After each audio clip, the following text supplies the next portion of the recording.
எப்படிங்க எல்லோரும் எப்படி இருக்கீங்க? நல்லா இருக்கீங்களா? நான் ரொம்ப நல்லா இருக்கேன். இன்றைக்கி என்னென்னு பார்த்தோம்னாக்கா எங்கள் அக்கா வீட்டுக்கு கிளம்பிக்கிட்டோம். பெரிய அக்கா வீட்டுக்கு தான். அங்கே என்னான்னு சொல்லிவிட்டு அங்கே போய் பார்த்துக்கலாம். பஸ்ஸுக்கு வேறு டைம் ஆகிடுச்சி. வாங்க போகலாம், அங்கே போயிட்டு பார்க்கலாம். பஸ் ஸ்டாண்டில் வந்து உட்காந்துட்ருக்கோம். பஸ்ஸு வந்து 11 மணிக்கு தான் பஸ்ஸு எங்கள் அக்கா வீட்டுக்கு. 10:30 மணிக்கு வந்தோம். அங்கேருந்து வந்து இங்கே 10:30 மணிக்கு வந்தோம். இதோ வந்தோன்னே இவன் வேறு காசு கொண்டுட்டு வந்துட்டாலாம். அக்கௌண்ட்டில் போடுறதுக்கு காசை வேறு காமிச்சிட்டுருக்குறான். நாங்கள் தான் வந்ததுக்கு அரை மணி நேரம் சும்மா உட்காந்துட்டு இருக்கணுங்கிறதுக்கோசரம் ஸ்நாக்ஸு முறுக்கு வாங்கி சாப்பிட்டுட்ருக்குறோம். பஸ்ஸு வந்து 11 மணிக்கு தான். நான் தான் உட்காந்துட்ருக்கோம், எங்கள் அம்மா நாங்களாம்.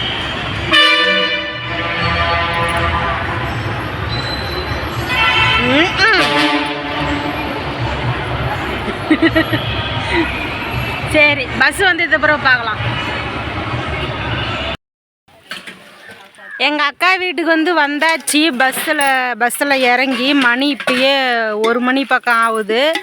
வந்தோடனேயே பிரியாணி செய்கிற வேலை. இதோ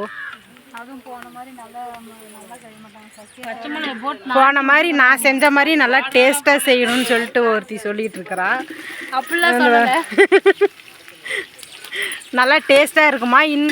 இந்த டைம் வந்து செஃப் வந்து இதோ எங்கள் சின்ன அது என்ன கண்டிஷனில் இருக்குதோ எனக்கு ஒன்றும் தெரியல. இதோ பிரியாணி செஞ்சிட்ருக்குறோம். இந்த சைடு ஃபுல்லாகவே கரடு தான். இதோ கரடாக தான் இருக்கும். இன்னைக்கு வந்ததுக்கு காரணம் என்ன கூப்பிடுது, ஒரு நிமிஷம் இருங்க. இன்னைக்கு வந்ததுக்கு காரணம் என்னன்னாக்கா சீம்பால் மாடு வந்து கண்ணு போட்டிருக்குது. அதுக்கோசரம் தான் முக்கியமாக வந்ததுக்கு காரணமே. இதோ மாடு வந்து காமிக்கிறேன் கண்ணு போட்டிருக்கிறத. இதோ இந்த மாடு தான் கண்ணு போட்டிருக்குது. ஆனால் கண்ணுக்குட்டி அங்கே காலை கண்ணு போட்டிருக்கு. மாட்டை அப்புறமேட்டு பார்த்துக்கலாம். சீம்பாலை ஃபஸ்ட்டு பார்க்கலாம். நம்ம சீம்பால் பாருங்க. சீம்பால் திங்கிறதுக்கு தான் முக்கியமாக வந்தது. பேக் கேமராவில் காமிக்கிறேன். சீம்பால் கேக் பீஸ் போடு. Happy birthday to you, happy birthday to you.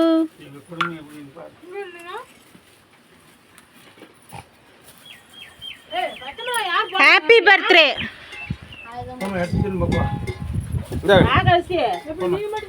சீம்பால்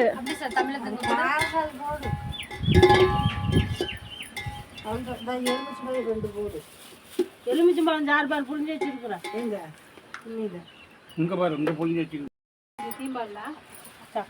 சீம்பால் வந்து டேஸ்ட் பார்க்க தான் முக்கியமான வந்ததுக்கு காரணமே சீம்பால் திங்கிறதுக்கு தான். எங்கள் அப்பா வாங்கிக்கிச்சு.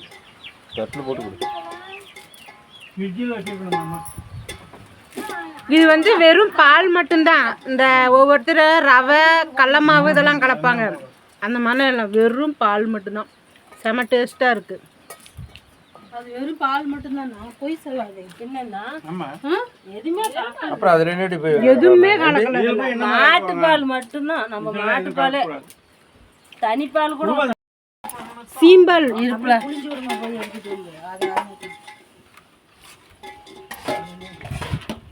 செம டேஸ்ட்டாக இருக்கு. ஆனால் சீம்பால் வந்தோடனே சீம்பால் அப்புறம் பிரியாணி வந்து வெந்துட்டுருக்கு. அதை சாப்பிட வேண்டியதுதான். இப்போ சொல்லு, உன்னோட இதெல்லாம் சொல்லு. சொல்லு. அவ கேட்கல, அவ கேக்குறாளாம். சொல்லு.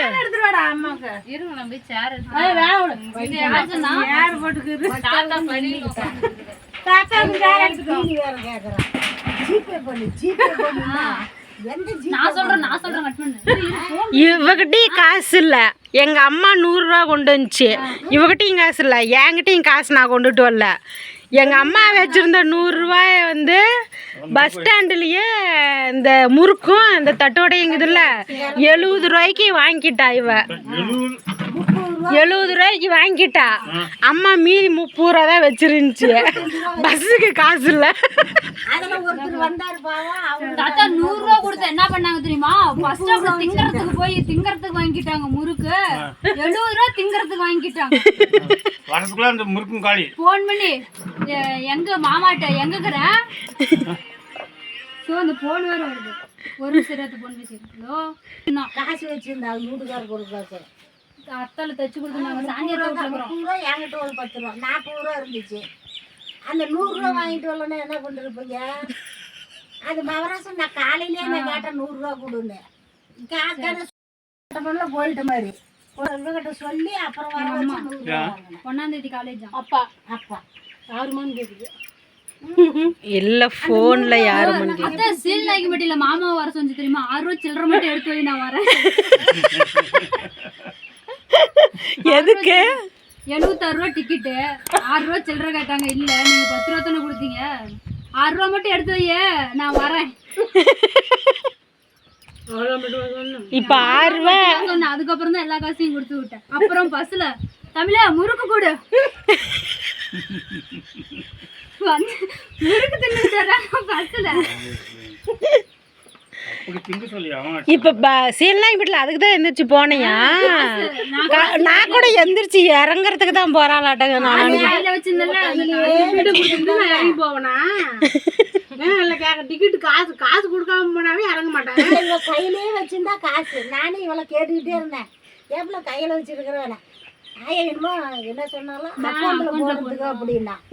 சரி அக்கௌண்ட்ல போறனாக்க போட வேண்டியதானே தமிழ் செல்வன அப்படின்னு சொல்லி உள்ள போயிடும். சரி நின்று தான் போடுவாங்களேன்னு மட்டும் நானும் இருந்தேன். அப்புறம் அங்கேயும் புருப்பாத்தாண்ட வந்து தானே அந்த அக்கம் அங்க என்ன கொஞ்சம் தின்னு இருக்குது. தின்னு பிரியாணி தின்ன அதை தின்னு. அப்படியே கையிலேயே நம்ம இவ வர்றேன் செக்யூரிட்டிவா 2 பேர்த்துக்கும். அது என்ன காடையா? இல்ல கொன்னாகுருவி. இது ஃபுல்லாவே கரடு தான். கரடு தான் ஃபுல்லாவே. இதெல்லாம் மாடு கண்ணு போட்டிருக்க பார்க்கலாம். இந்த மாடு தான் கண்ணு போட்டுச்சு. இதனுடைய பால் தான் சீம்பால்.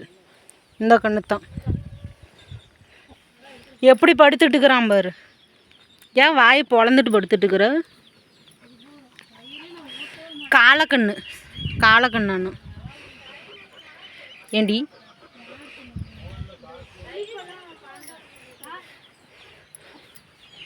இது ஆட்டுக்குட்டிக்கு நடுவால் இதை படுத்துட்டு இருக்குது.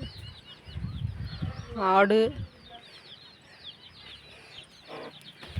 கோழி இதெல்லாம் எதுவும் இல்லை.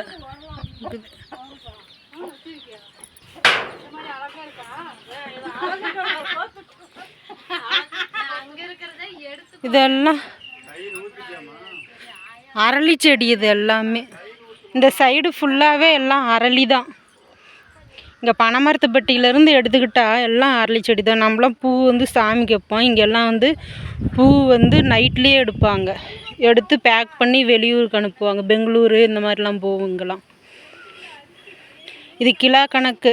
கிலோ கவரில் பிடிச்சி கிலோ ஒரு கிலோவாக பேக் பண்ணி அப்படியே கொடுத்துடுவாங்க. ஃபுல்லாகவே இதுதான்.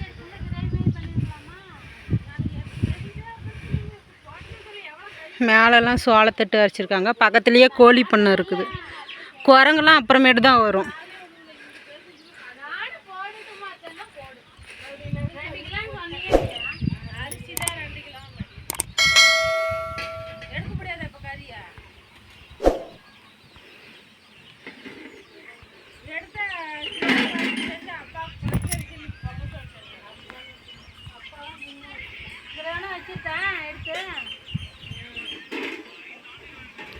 இதோ கோழி பண்ணை இது ஃபுல்லாகவே இருக்குது. இன்னும் பிடிச்சிட்டு போகல. கோழி இருக்குதுங்க.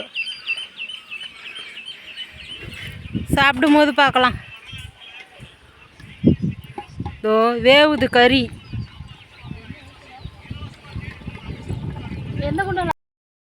பனை பனம்பழம் எடுத்துகிட்டு வந்து இதோ அடுப்பில் போட்டிருக்கேன். இதோ இங்கே ஒன்று இருக்குது, இங்கே ஒன்று இருக்குது. அடுப்புல விட்டுறாத.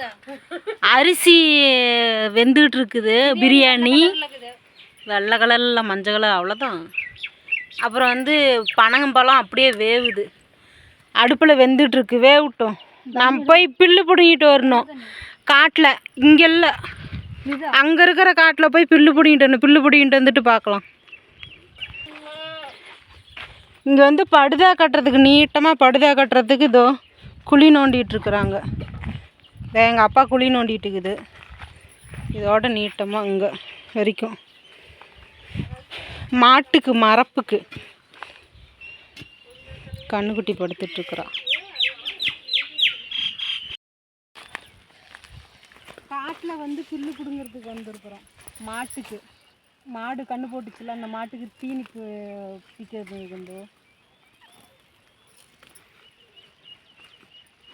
நானும் தீனி பிடிக்கிறேன்.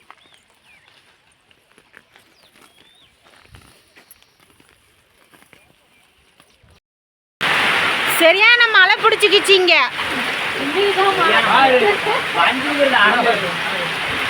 மழை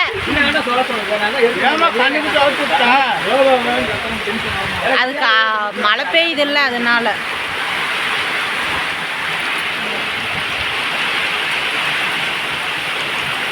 தண்ணி விட்டு விட்டுட்டியா?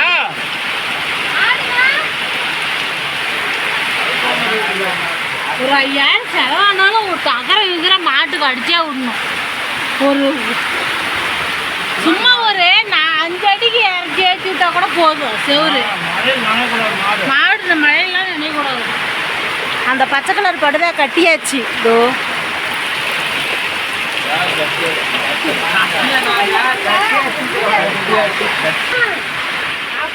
மாடு எப்படி அது ஒரு பைப் வச்சு தண்ணி யாருக்கும் பிடிக்கலாமா?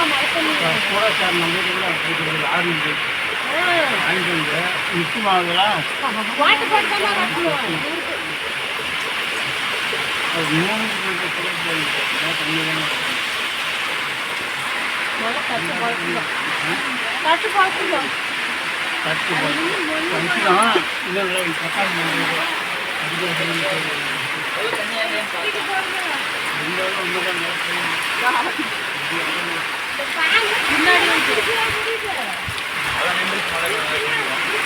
அப்படியே வெளியே போயிட்டா